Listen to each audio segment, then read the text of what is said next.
Look at her dress. She looks poor. The bride scoffed, her voice dripping with contempt. The guests laughed, their pearls shimmering under the golden lights. Zola felt every stare, every whisper, but she stood tall beside billionaire Kalen Sterling. To them, she was just another nobody lucky enough to catch his attention. But when the groom suddenly stopped the ceremony, turned away from his bride, and walked toward Zola, the room froze. Marcus' perfectly composed face fell silent. He bowed his head and said, "Yes, boss." Two words that shattered every arrogant smile in the hall. The woman they mocked for her simplicity was the billionaire behind their fortunes. Every gasp and whispered gossip ricocheted off the ornate walls, but Zola remained unmoved. Her dress, a simple black sheath, was unadorned yet elegant, a quiet testament to her self-assurance. The pearls and diamonds around her felt hollow, their sheen meaningless in the presence of her quiet power. That Kalen's hand found hers under the warm glow of the chandeliers. His grip was firm, almost protective. They didn't need words. The glance they exchanged was enough. Behind every smirk and whispered jab, they both knew who truly held the power.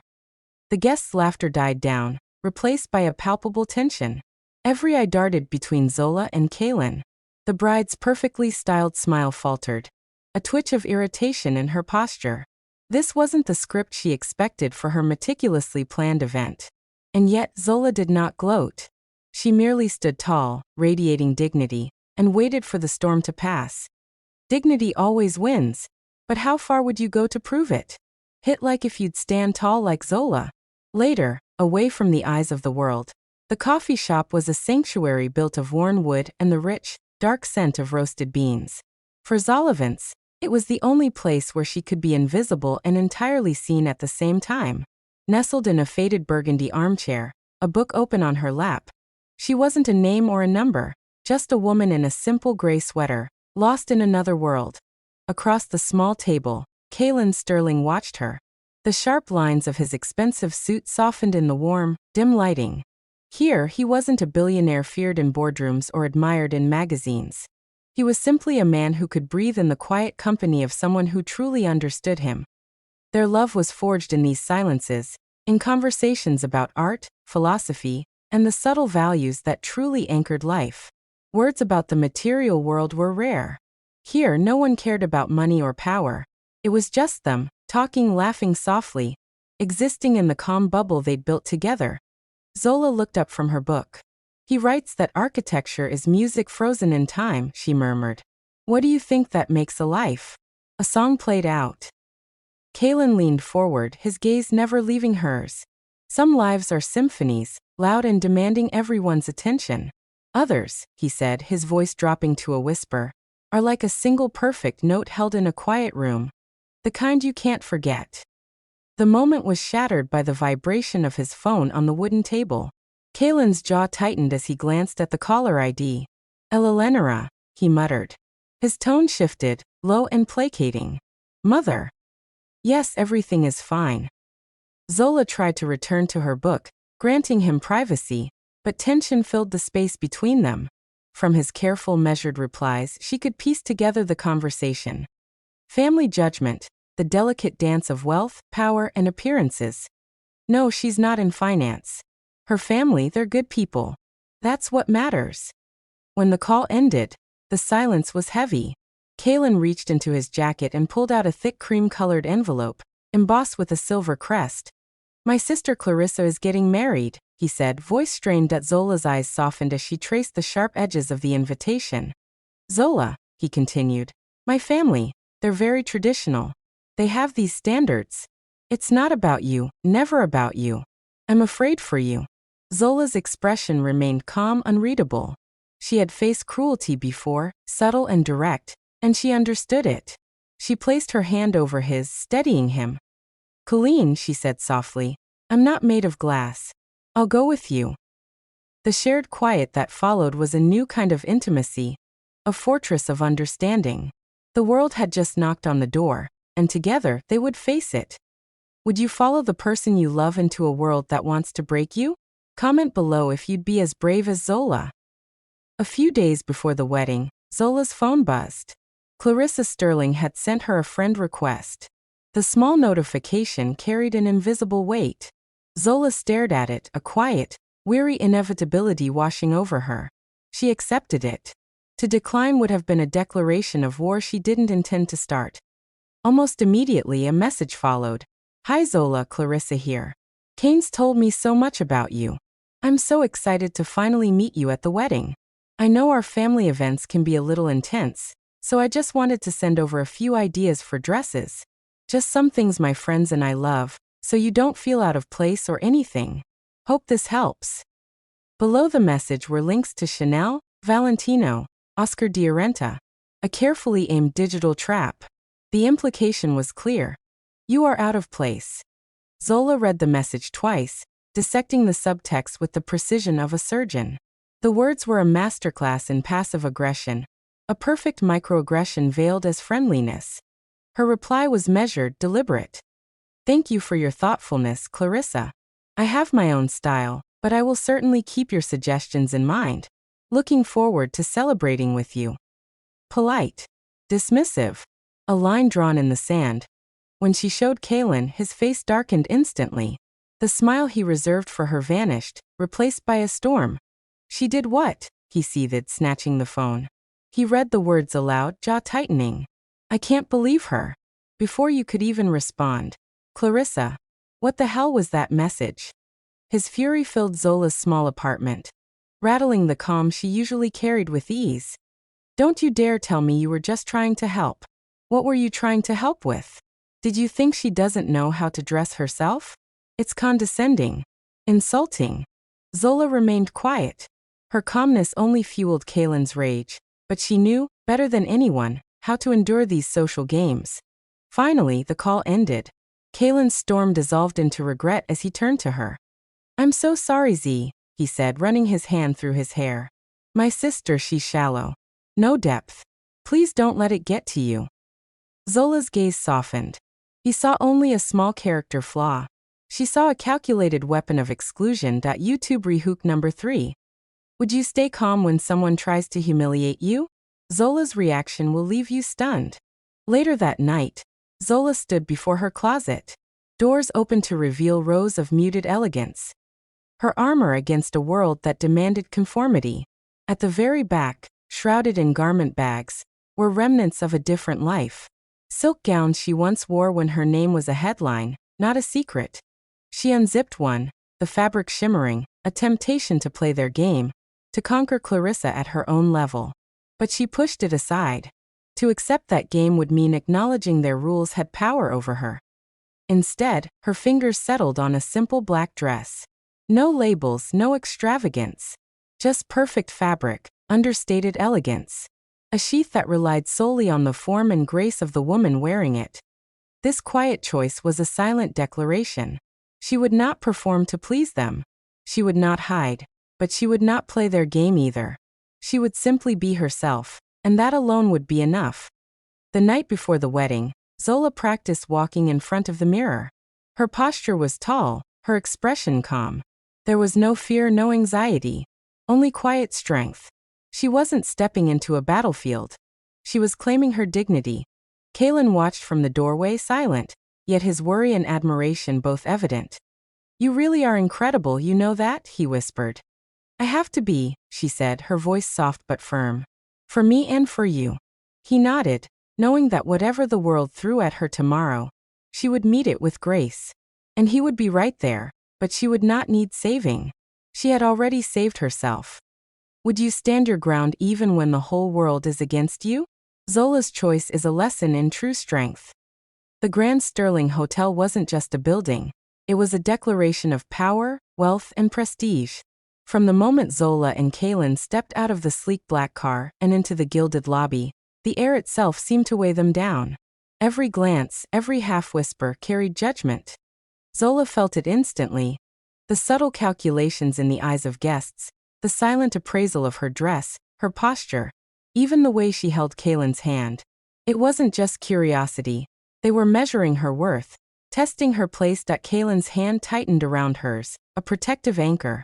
His jaw was set, but his eyes betrayed his unease. He was a man at home in boardrooms and power circles. Yet here, beside Zola, He was a different creature entirely. The environment demanded perfection, and he feared they would scrutinize her as a weakness to be exploited. Two figures detached from a cluster of guests and glided toward them. Eleanor Sterling and Clarissa. Eleanor, the matriarch, was immaculate, radiating cold authority like a sculpture of ice and diamonds. Clarissa, a vision in white, was the picture of rehearsed elegance, her smile a thin veil barely concealing her expectation of victory. "Mother," Kaylin greeted, tone careful, neutral. "You remember Zola?" Eleanor's acknowledgement was a flicker of politeness, devoid of warmth. Clarissa's laughter was brittle, staged. She allowed her eyes to linger deliberately on Zola's simple black dress. "Zola, that dress is so minimalist." "Very brave," she said. Her words, though soft, were loaded. A poisonous compliment meant to remind Zola of her outsider status. The room seemed to shrink around Zola, whispers grazing her like invisible thorns. Yet she didn't flinch. Her calm composure was deliberate, a silent weapon against the world that had always judged her by appearances. "Would you stand your ground when everyone around you is trying to break you?" Zola's about to show them what real strength looks like. Before Zola could respond, another figure appeared, Aunt Beatrice. Her eyes narrowed on Zola, scanning her skin with an unnerving intensity. Leaning toward Clarissa, she whispered with a stagey emphasis, Her skin is quite dark, isn't it? So exotic." Clarissa's smile widened, a flicker of triumph in her eyes. "Yes, Aunt Beatrice, it's all about those exotic looks these days. So uniquely beautiful." The words were wrapped in politeness, but they stung. They were carefully chosen microaggressions, the silent way high society labeled anyone who didn't fit their narrow mold. Zola felt a surge of heat rise in her chest. Anger prickled at the edges, but she restrained it. She knew that to fight on their terms would be to give them satisfaction. Instead, she spoke softly, deliberately. "Thank you for the compliment," she said, her voice level, serene. She met Clarissa's gaze without fear. "I've always taken great pride in my heritage." The effect was instantaneous. Their smirks faltered, their carefully honed cruelty rendered impotent. Aunt Beatrice coughed and mumbled something about needing a drink, retreating into the crowd. Clarissa's mask of confidence cracked, a thin sheen of disbelief crossing her face. For a brief moment, Zola felt a profound isolation. All eyes were on her. She was no longer a participant. She was a spectacle. The whispers now carried intrigue rather than ridicule. Yet Kaylin's hand on hers reminded her she wasn't entirely alone. His anxiety, palpable as it was grounded by her calm authority. Then came another subtle act of exclusion. An usher, smiling with practiced neutrality, led them not to the reserved family section but to a distant row, populated by acquaintances and business associates. It was a quiet statement. "You are guests, but you are not one of us." Zola took her seat, her posture perfect, eyes scanning the room with detached curiosity. From this distance, she became an observer, studying a ritual that celebrated power and lineage rather than love. The music swelled, the soft murmur of conversation layering over her thoughts. Kaylin sat rigid beside her, a storm barely restrained in his chest. She saw everything, the perfect choreography, the polite masks, the silent hierarchy. And yet, despite the isolation, Zola remained unbroken. Her quiet strength was a statement in itself, a declaration that she belonged not by their approval, but by her own integrity. She entered their world, calm and composed, but what happens next will leave everyone speechless. Watch closely. The ushers guided Zola and Kaylin to a section far from the reserved family seats. A polished no-man's land of plush chairs, populated by business associates and distant acquaintances. Every step felt deliberate, every glance measured. It was a subtle act of exclusion, a quiet declaration. "You are present, but not one of us." Zola settled into her seat, the black sheath hugging her form with understated elegance. Her back was straight, her shoulders squared. From this vantage point, she could see everything: the hierarchy, the whispered judgments, the delicate choreography of elite social interaction. Kaylin's hand tightened around hers. He radiated silent tension, a storm barely restrained. Despite being one of the most powerful men in the country, here he was trapped in a world built to test him. and she was at his side unflinching. The soft strains of a string quartet filled the air. Zola noted how every movement, every glance seemed calculated. It was a performance, a carefully orchestrated display of lineage, wealth, and control. She felt like an anthropologist observing a ritual alien to her reality. The doors at the back of the ballroom swung open, and the procession began. Clarissa, a vision in white, glided forward, her smile perfected and rehearsed. Every eye tracked her, every whisper weighed her presence. Yet even amidst this calculated perfection, Zola noticed the smallest cracks, a slight tension in Marcus' shoulders, a flicker in his gaze. It was subtle, almost imperceptible, but to Zola, it was everything. She's watching quietly, but nothing will prepare you for what happens next. Marcus Thorne, the groom, stood at the altar, hands clasped, eyes trained forward. Yet something was off. His smile, perfectly posed for the cameras, didn't reach his eyes. They flicked, almost nervously, over the sea of guests, as though seeking someone or something beyond the rehearsed expectations. Clarissa approached, her steps measured, face beaming with triumph. But Marcus' gaze didn't stay on her. It drifted across the crowd, a restless search that finally settled on Zola. Zola felt it instantly, the weight of his stare. It wasn't curiosity or admiration. It was confusion, a sudden jolt that cut through the orchestrated ceremony. The polite nod she offered in acknowledgement went unreturned. Marcus' eyes remained fixed, unblinking, as if drawn by an invisible string. The room didn't notice at first. The quartet played. The whispers of guests remained polite. But Zola was acutely aware of the tension, the almost imperceptible hum of something unusual threading through the air. When the time came for vows, the room fell silent. Clarissa's voice was confident, clear, every word measured. She spoke of love, fidelity, and devotion, but Zola could hardly hear her. All she felt was the weight of Marcus' unbroken gaze. "I, Marcus," he began, voice faltering.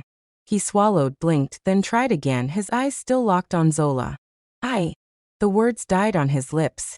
The audience shifted uncomfortably, confusion spreading like ripples through water. Clarissa's carefully crafted smile thinned to a tight line. "Marcus, what is wrong with you?" she hissed, her whisper sharp enough to cut. Guests turned, whispers now threaded with alarm. Everyone assumed the groom's hesitation was nerves. Only Zola understood the intensity of the moment. The silent recognition, the unexplainable connection that had left Marcus momentarily paralyzed. Kaelin's hand found hers beneath the chair. His fingers gripped tightly, anxiety radiating. Yet he trusted her to remain composed. Zola met his eyes with calm assurance. Whatever followed, they would face it together. Marcus' eyes shifted reluctantly back to Clarissa, attempting to salvage the moment. But the spell had been broken, the perfection of the event punctured by the smallest, quietest act of disruption. A stare that refused to conform. Everyone assumed it was nerves, but the truth will shock you in the next scene. Don't blink. Clarissa's voice echoed through the grand ballroom, the rehearsed confidence masking the growing tension around her. "I, Clarissa," she began, reciting vows polished to perfection, every syllable a proclamation of wealth and control. The string quartet swelled, and the room seemed suspended in poised perfection. But Marcus didn't respond as expected. His eyes, which should have been on her, flicked past the veil of lace and glittering guests, searching, until they found Zola. A hush fell over the crowd. Whispers rose and fell like the tide. As the polished facade of the ceremony began to crack, Zola felt it, the weight of expectation, the calculated eyes of high society measuring her. But she remained unmoved, poised, a calm center amidst the storm. "I, Marcus," he began, faltering. His voice shook, the rehearsed confidence melting away. "I." He stopped entirely, gaze fixed on Zola. A ripple of confusion passed through the room. The guests shifted uneasily, unsure whether to look, speak, or remain silent. Clarissa's face tightened. Her perfect smile curdled into frustration, a brittle mask unable to hold the veneer of control. "Marcus, what is wrong with you?" she hissed, barely above a whisper, but sharp enough to carry across the silent hall. The room held its breath. Everyone assumed it was nerves, a wedding day hesitation. But Zola knew better. She understood the weight of presence, the invisible force she now embodied, the quiet power that left Marcus temporarily stunned. Kaylin's hand gripped hers beneath the chair. The tension radiated from him, but he trusted her.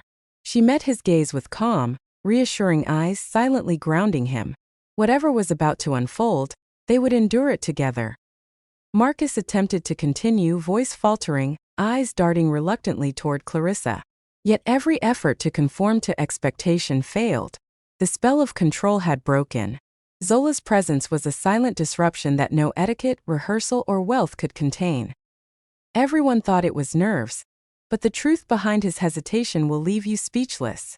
The room's tension thickened as Marcus' gaze finally broke from Zola, reluctantly shifting back to Clarissa. The polished facade could not hold. Gasps threaded the crowd, murmurs of confusion mingling with whispers of alarm. Clarissa's carefully cultivated confidence began to crumble under the weight of reality. Kaylin's voice cut through the whispers, low and commanding. Enough. All eyes turned. He stepped forward, posture immaculate, presence commanding. Your words, your judgments, your plans, they do not define her. Nor do they define me. The ballroom, once a sea of carefully controlled expressions, went silent. A few of the more audacious guests shifted uncomfortably. Sensing the authority in Kaylin's tone, Zola remained seated, calm, a quiet pillar of strength. Her simple black dress, understated and elegant, now seemed to radiate a force greater than any gown Clarissa could wear. She had never needed approval from this world.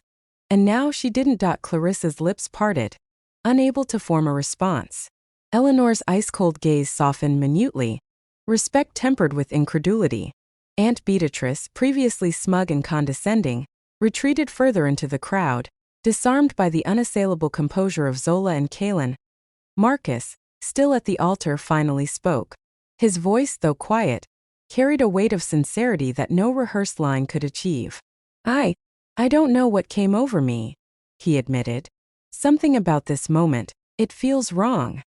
His eyes, now clear and focused, held Zola's for a heartbeat too long, a silent acknowledgement of her power over the moment. Zola allowed herself a small, serene smile. She didn't gloat. She didn't need to. Her presence, her composure, had shattered the expectations of an entire elite social order in a single quiet display. Kaylin stepped closer, lowering his voice so only she could hear. "I told you, Z. Nothing they do can touch you if you refuse to play their game." "Yes," she murmured, her fingers brushing against his. "I am not here to fight. I am here to be myself." The ceremony continued, but the air had changed. Every guest now watched with a mix of awe, curiosity, and a reluctant respect. The hierarchy, so meticulously maintained, had been disrupted by one woman who refused to bend as Clarissa completed her vows. The words felt hollow, rehearsed, meaningless. Zola had become the measure against which authenticity, strength, and dignity were now being judged. Kaylin leaned close to whisper, "Shall we leave?" She nodded. Not because she feared them, but because she had already won, without raising her voice, without bending, without yielding to their shallow expectations. She didn't yell, she didn't fight, and yet she humiliated an entire elite family with dignity alone. Comment if you'd stand like Zola. The ballroom was a blend of whispers, stolen glances, and stiff postures. The carefully constructed masks of polite society had cracked. Guests murmured to each other, reassessing what they had witnessed. Zola's calm authority had shifted the balance, leaving them unsure of how to proceed, or even what to think. Kaylin guided Zola gently through the crowd, their hands intertwined. Despite his usual composure, his jaw was tight, his eyes scanning every corner, ensuring no one could cross the line. He had entered this world to celebrate a family milestone, yet he found himself walking beside a woman who had just rewritten the unspoken rules of the room. "Are you all right?" Kaylin asked, voice low, almost trembling with residual tension. Zola's smile was serene, untouched by the chaos around them. "I am. And you?" He exhaled, a mix of relief and lingering adrenaline. "Better now. You handled that perfectly. No one could have done what you just did." She shook her head slightly, a quiet humility in her posture. "I didn't do anything. I just existed. I didn't react. That's all it takes sometimes. People reveal themselves if you let them." He studied her, admiration in his gaze. She wasn't just beautiful or intelligent. She was a force of presence, a woman whose dignity and composure commanded respect without a single raised voice. The Sterling family, meanwhile, was in disarray. Clarissa's brittle composure had been shattered. Eleanor's icy authority softened with reluctant acknowledgement, and Aunt Beatrice had vanished into the shadows. It was a subtle lesson in humility, one that wealth and pedigree alone could not teach. Guests cautiously approached Zola, some with tentative congratulations, others with lingering suspicion. Every word of praise felt secondary to the undeniable truth she had proven. Dignity, calmness, and self-assuredness were far more powerful than gold or inherited privilege. They thought they could humiliate her. But Zola didn't raise her voice and they crumbled. Watch how she triumphs. Later that evening, Zola and Kaylin returned to the quiet sanctuary of her apartment. The city lights outside seemed dim compared to the intensity of the events that had unfolded. Kaylin poured 2 glasses of wine, handing one to her. "You were extraordinary tonight," he said, voice low, reverent. Zola took a slow sip, savoring both the wine and the silence. "I was myself," she replied. "That's all I've ever needed to be." He reached across the small table, brushing her fingers with his. "You've shown me something tonight. Strength isn't loud. It isn't flashy. It's quiet. It's unwavering." Her eyes met his, and in that gaze, a shared understanding passed between them. They had faced the judgment of an entire social hierarchy together. She had stood firm, and he had witnessed the power of her calm authority. They spoke little after that, content in the presence of each other. The city outside could continue its bustling rituals, but here, in the soft warmth of her apartment, there was peace, trust, and love unbroken by wealth or status. Zola reflected on the events, a sense of profound clarity settling in her chest. Life would always have tests, challenges, and people who sought to diminish others for their own comfort. But she had discovered a truth far more valuable than social approval. Dignity, self-respect, and quiet confidence could dismantle even the most entrenched hierarchies. Kaylin lifted his glass, eyes bright with emotion. "To you," he said, "for being who you are." "To us," she replied, a soft smile playing on her lips. The night stretched on in comfortable silence. Zola felt a deep satisfaction, a sense of closure. The battle had been fought, not with confrontation but with presence. And the victory was hers, quiet and undeniable. She didn't need revenge. She didn't need confrontation. She proved that dignity alone can make the world bend. Comment if you'd stand like Zola. If you walked beside me through this darkness. Don't let go now. Subscribe. The next shadow already knows your name.